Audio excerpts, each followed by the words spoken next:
Smart viewers, tahu nggak sih kalian kalau saat ini perdagangan manusia atau human trafficking jadi salah satu permasalahan global yang sangat mendesak? Dan di Indonesia sendiri nih, angka kasus ini terus meningkat. Mirisnya, mayoritas korban adalah perempuan dan anak-anak yang terjebak dalam eksploitasi seksual maupun kerja paksa. Lalu timbul pertanyaan besar, gimana ya caranya kita bisa menunjukkan kepedulian yang nyata? Apa yang bisa kita lakuin agar keberpihakan terhadap para korban benar-benar terasa dan bukan hanya sebatas wacana? Nah, jawaban dari pertanyaan itu bakal kita dapat dari liputan dialog Psikologi Nusantara 13 dengan tema menguak tabir harapan yang tertahan, keberpihakan pada perempuan dan anak korban human trafficking.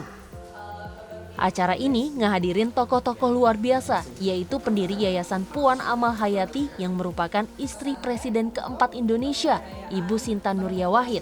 Lalu ada Koordinator Klinik Yayasan Pulih, Danika Nur Kalista, Stop Case Worker Branches of Hope Hong Kong, Dedi Kristanto, dan tim pelayanan jenazah PMI Akad Kargo El Tari Kupang Suster Laurentina. Mereka berbagi sudut pandang dari berbagai perspektif, mulai dari sosial, budaya, psikologis, hingga spiritual. Para pembicara masing-masing memaparkan materi mengenai fakta-fakta tentang human trafficking di Indonesia maupun luar negeri, dampaknya dari sisi psikologis pada para korban, cara membangun empati dan kesadaran publik, dan strategi konkret untuk mencegah kasus-kasus serupa di masa depan. Nah, gimana ya peran pendidikan khususnya psikologi dalam membentuk kesadaran dan empati masyarakat terhadap korban human trafficking? Dan apa aja tantangan terbesar dalam membangun empati serta kesadaran masyarakat terhadap isu ini?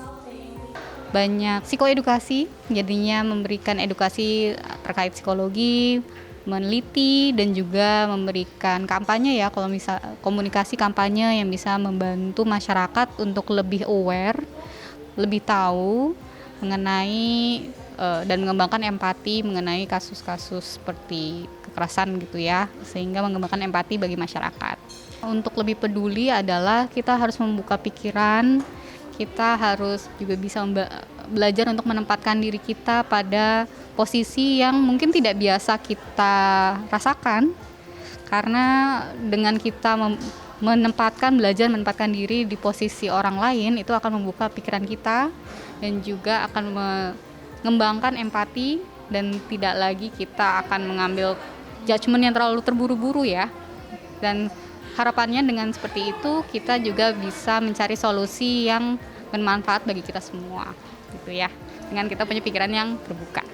Selanjutnya, kalau dalam konteks filosofis keadilan sosial, gimana ya seharusnya masyarakat memandang keberpihakan terhadap korban? Dan apa harapan terhadap generasi muda khususnya Binusian dalam mengambil peran aktif melawan human trafficking? Saya berharap bahwa orang-orang yang menjadi korban itu jangan dipandang menjadi rendah. Justru mereka didekati dengan cara-cara yang baik dan yang membesarkan hatinya. Jangan sampai justru malah melukai hatinya sehingga orang itu menjadi patah jiwanya, tetapi menjadi lebih kuat.